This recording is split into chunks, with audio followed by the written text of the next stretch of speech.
Hello, hello, hello, and welcome to another Ohiohammer videocast. I'm Andrew Sherman, and today I'm going to be doing a battle report over one of my games at Siege of the Tower against Kieth Rowland. Siege of the Tower is a 30-man tournament held over in Columbus, Ohio, and Kieth is a longtime player, great opponent, and this is Dawn Attack. So going over my army from left to right, you'll see 9 Inner Circle Knights, along with my general, which is a warrior priest, followed by a cannon and a wizard next to the hill. Now, I forgot to put the wizard actually in a unit, so because of that, I had to roll for him separately, and he got stuck on his own. Slightly to the right of that, in the center of the board, you'll start to see my 5-man Great Weapon Knight unit, which is now on your left in this picture. 5 Demi-Griffins, a BSB directly behind them, a Wizard Lord on a Hurricanum, a Hellblaster next to the Demi-Griffins, an Engineer next to that Hellblaster, 40 Halberders. Also have the Wizard that I did get, that I didn't forget to put in the unit, there in that unit, as well as next to that a Cannon, a Giant, and to the far right, a Steam Tank will be what you see. Now, the reason I have a Giant in my list is because Siege of the Tower, they allow you to do something a little different in rounds 4 and 5, and this is actually the 4th round. And that is you get a free Giant outside of your list no matter what. That Giant counts for basically a Orcs and Goblins Giant, and it's got free upgrade of the ward save, the War Paint, right? And it's a lot of fun, and in this scenario, Dawn Attack, there's some outside objectives that you have to get, but it's all character-based, and you want to just try to go ahead and throw giants around and have some good stuff happen in the game. Personally, myself, I win the first turn. I'm playing against Kieth, who's got Dwarfs, so I'm anticipating, since I won the first turn, that I'm going to advance my army forward just a little bit, shoot him off the board, and be okay. Kieth's army, you'll see on the left-hand side there, is his first gyrocopter, followed by his giant, a unit of 10 handgunners or crossbowmen. I actually forget which at this point in time. Another unit of 10, which I believe is the crossbowmen, because I thought they had 30-inch range, followed by an organ gun, then a big unit block of 30 iron breakers.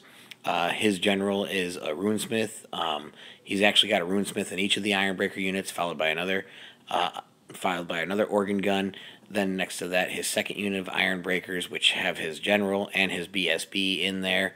A cannon up on the far right on the hill.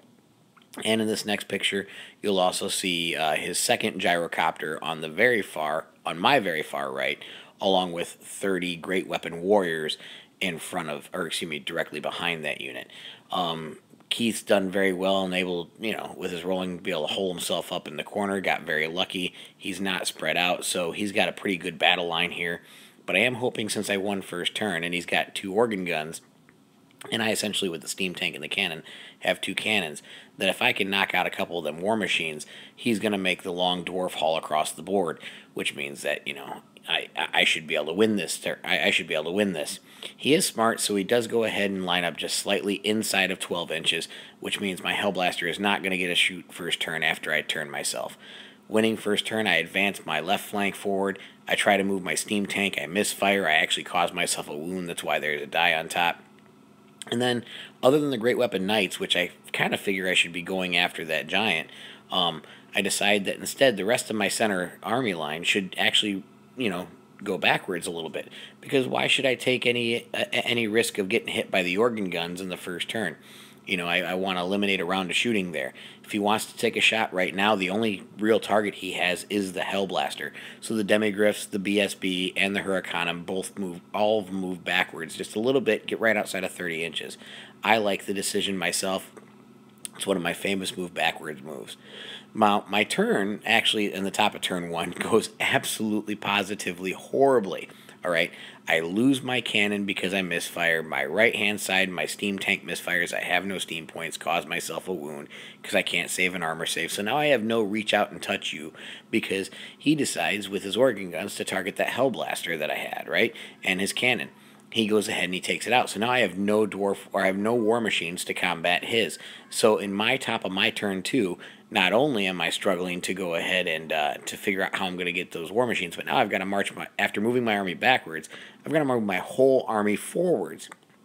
So I just start marching straight on forward. There's a wizard there on the side that I am trying to get part of the halberdy unit. He's making the slow march across. Kieth, after moving forward with his giant, did get a little bit too close next to those arcane ruins. They were difficult terrain. They were not impassable. Did allow me to get I think it was a 16-inch charge off with the Great Weapon Knights into the giant. It's going to become a long, protracted combat. It's not actually what he wanted to see. He was hoping to get the giant around to the outside, and going against knights is really never good for a giant, especially great weapon ones with strength 5. Tend to do pretty decent there. But, at this point in time, my steam tank misfiring, no Hellblaster, no cannon. I'm just thinking this game is over. The one plus here is I do get a couple of wounds off on the giant. This is going to be a combat that I think long term will go my way unless he starts yelling balling and actually knocks out, makes me roll on a 6. As long as I can avoid the yelling ball, really I should be doing a couple of wounds to him per turn. And as long as I can do that, a giant being only toughness 5, yeah, he's got 6 wounds, but sooner or later he's going to go down. So this is something that it's kind of like the highlight of my game right now because I'm figuring I'm going to get stomped. Now the reason I took this picture is he actually, by his turn 2, is able to he drops a bomb on one of my wizards already. And his other gyrocopter is coming from the other side. But this one here is right now, it's already behind my battle lines. And this is pretty scary because gyrocopters are good, they're great for taking out infantry. My halberdier horde, pretty soon he's going to just start dropping flame template after flame template after flame template. So this is a really scary picture coming from my side of the board where he's already behind me. The picture is a little bit upside down, but it's just the angle I had to take it at. Now, the combat with the giant goes extremely well over the course of the next 2 combat phases, but the thing is I only got 1 knight left, and since it was standard bearer musician in that great weapon knight unit, I'm kind of stuck. I'm at a loss. I'm either going to go ahead and run him off to the side so he doesn't get any points, or I'm going to try to get him into combat, get a little bit pip of combat res, and risk his destruction.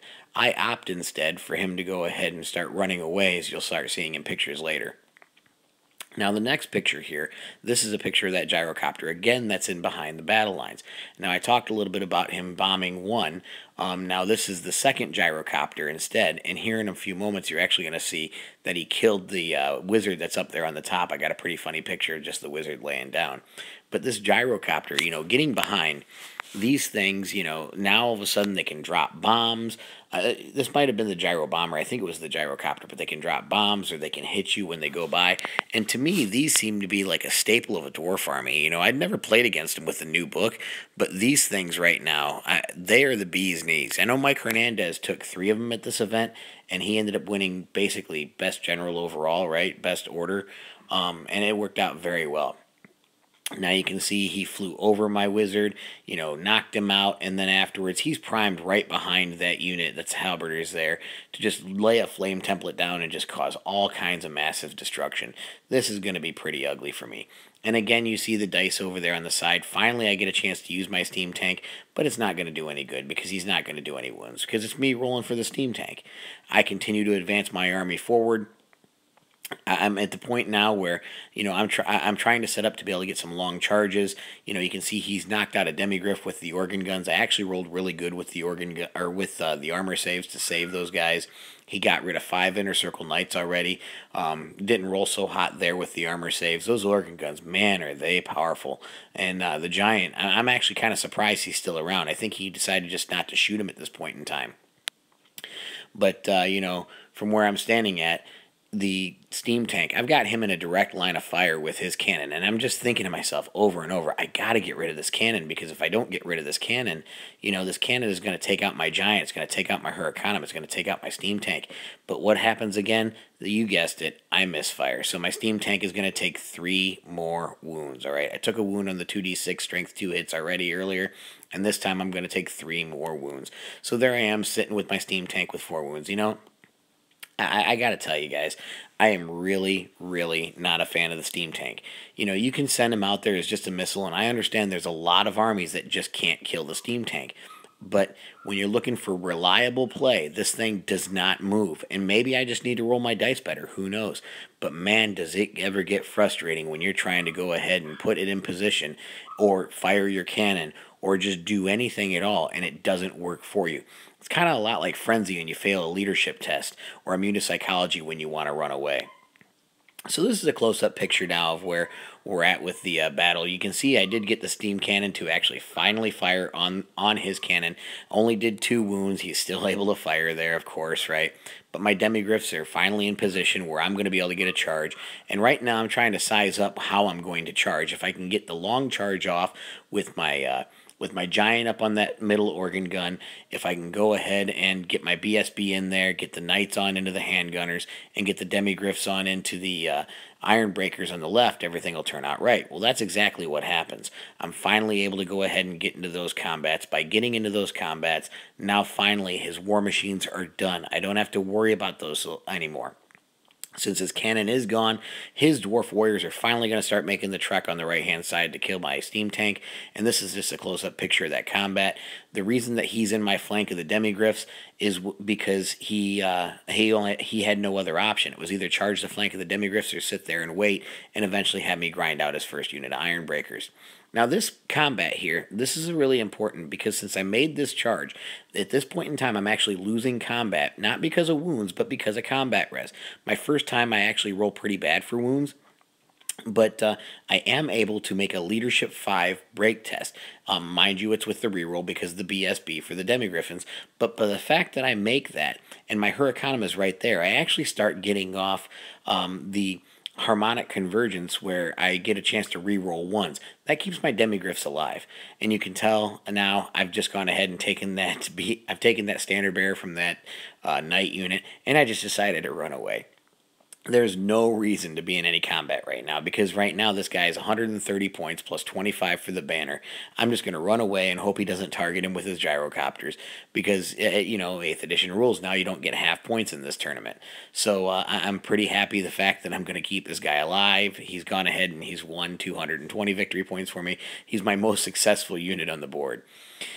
Here we are again. Steam tank continues to misfire. My gosh, what a surprise, right? Thing is garbage. It goes ahead, it misfires, it doesn't move. I actually don't have any steam points again. So, you know, the only blessing in disguise is he's not already in combat with me.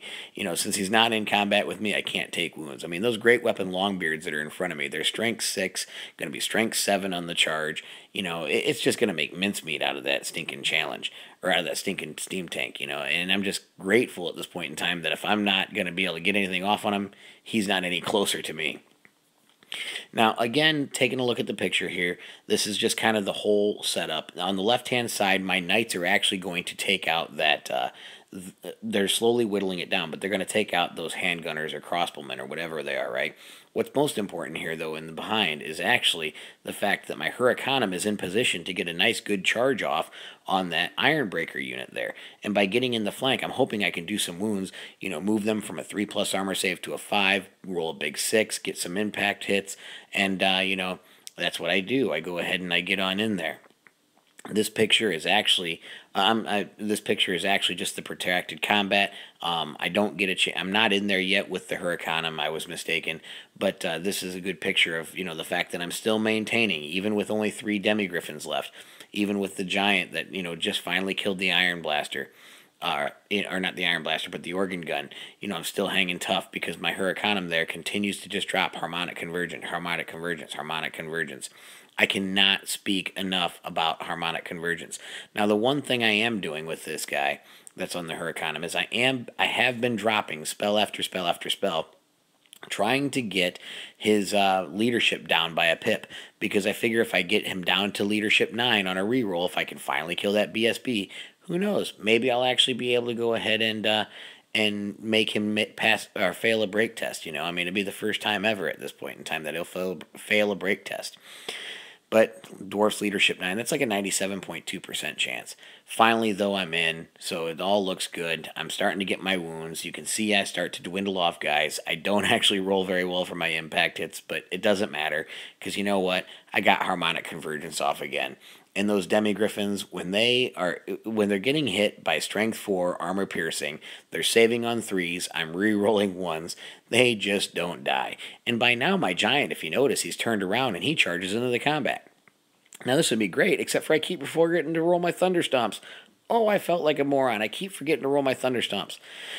This picture is because my halberders have nothing to do. He dropped the bomb behind me, and the master engineer is actually not in this unit. He's sitting right behind the unit. But I thought this picture was hilarious because he decided that he's going to go ahead and he's just going to blast that unit with both gyrocopter flame cannons. And yeah, I mean, he just demolishes them. The only thing he doesn't kill in that area is he doesn't kill the engineer. It's absolutely hilarious. In this picture here, I called him dirty after the game was over because this picture here, look at this poor engineer. This guy, everything he's around dies. I mean, he starts out the game by the Hellblaster, which gets blown up. He then afterwards spends some time around the Knights, which they go ahead and they die. Now the Halberders are died, right? I mean, everybody around him, the poor guy, the cannon that was over by him, it's dead by now. Everything around him goes ahead and it just feels like it's blowing up, and I feel so horrible for this individual, but you know what, he'll get over it. Continue on with the protracted combat. Guess what, it's still going on. Nobody's really winning, nobody's really losing. I mean, at this point in time, I'm actually starting to win the combat res here. Even though he's got the ranks, I'm starting to dwindle down the guys. The unit in front of me has only got like 12 guys left. Now, the unit on the right-hand side that's facing the giant, the Hurricanum, and one demigriff, that unit I'm probably not going to break. But if I get lucky here, maybe I can go ahead and get that harmonic convergence, kill that BSB in the unit, and hey, everything will be okay. Now, I do get the BSB, but the man just won't fail a break test. He finally gets in on that right-hand side into the steam tank. And boy, oh boy, does that first turn that he gets in, he causes 4 wounds with that strength 7 charge on them Longbeards. Man, I am scared at this point in time. Thank God it's turn 5. So instead of dropping more of them templates on me, what does he decide to do, being such a nice guy that Kieth Rowland is? Oh man, he goes ahead and he just charges on in with both gyrocopters. Now, I could have probably moved out of the way of one gyrocopter, but this picture was just too classic to not take. I mean, look at this guy. This guy has death and destruction all the way around him. He's the last man standing. He's like my hero. I'm going to name him something. He's going to be like Engineer Captain I Die or something. I don't know. Continue on with the protracted combat. He's down to two ranks on that front unit. I have by now gotten the BSB from a challenge.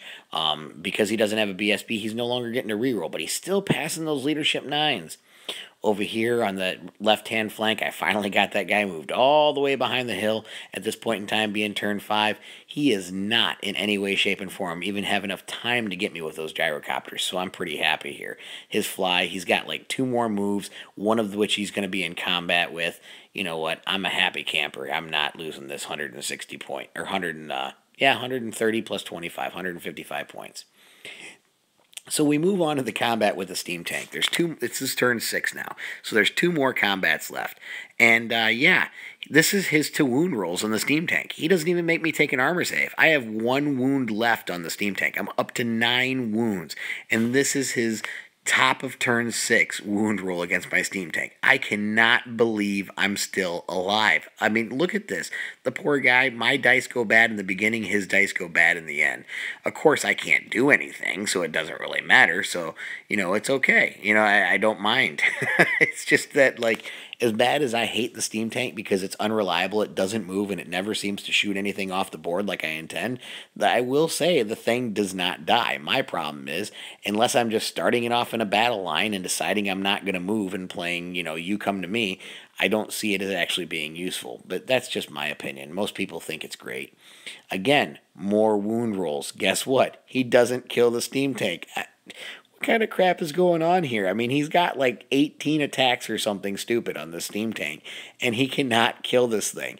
And my engineer who's coming out is actually butt-stroking people in the head with his pistol. It's pretty funny. I'm killing like 1 guy a turn. I'm laughing and laughing, and he's laughing. And as stupid as this is, this is 250 points that should be Kieth's. But, it's been a crazy game so far, and it's been a lot of fun. So I finally do break that individual unit because, you know what, he's got 1 guy left up in there, and he's got his runesmith, and they break, and I got nobody to chase him. And what do you think he rolls? He rolls a 7, so he stays on the board by an inch. Oh my gosh, this unit that's here has 1 guy, a champion, and a rune priest in here. Had just that champion and rune priest died, I'd have picked up like 500 points. Oh my gosh, I'm thinking I'm back in the game at this point, but because, of the way it works, I haven't gotten any points out of that whole unit after this protracted combat. So finally, his turn 6. He moves the gyrocopters on over. I never did mention earlier, when I did hit with the Inner Circle Knights, I've got 2 Inner Circle Knights up there on the left, along with my Warrior Priest. The reason that they were up in that location there is after hitting the handgunners ran. I chose to chase them, and they actually ran off the board. And I think it was the bottom of turn 5, so they actually came on the back of the board on turn 6. Didn't do me any good. But basically, this is the way the end of the game looks afterwards. You see the huge dead pile there. We both get about 1,000 points out of each other, and because we get only 1,000 points out of each other, I think I was up by 143, so it's actually a 10-10 draw because you have to be 151 points. I know, right? 151 points to actually go ahead and get the win. So this is another game against Kieth Rowland. A huge blast during Siege of the Tower. You know, this is a great tournament. Bill Robertson, the creator of War Score, is the guy who runs it, and I just can't speak enough. Keep an eye out for Siege of the Tower 2016 if Bill decides to run it again. And if you ever get a chance to go and play Kieth Rowland, I highly recommend it. He typically goes to Buckeye Battles, goes to Ocon, goes to Siege of the Tower, and goes to LGF sometimes too. I mean, it's a great time. So this is the last of the episode. I hope you guys enjoyed it, and hope to talk to you soon after some Wapaka experience.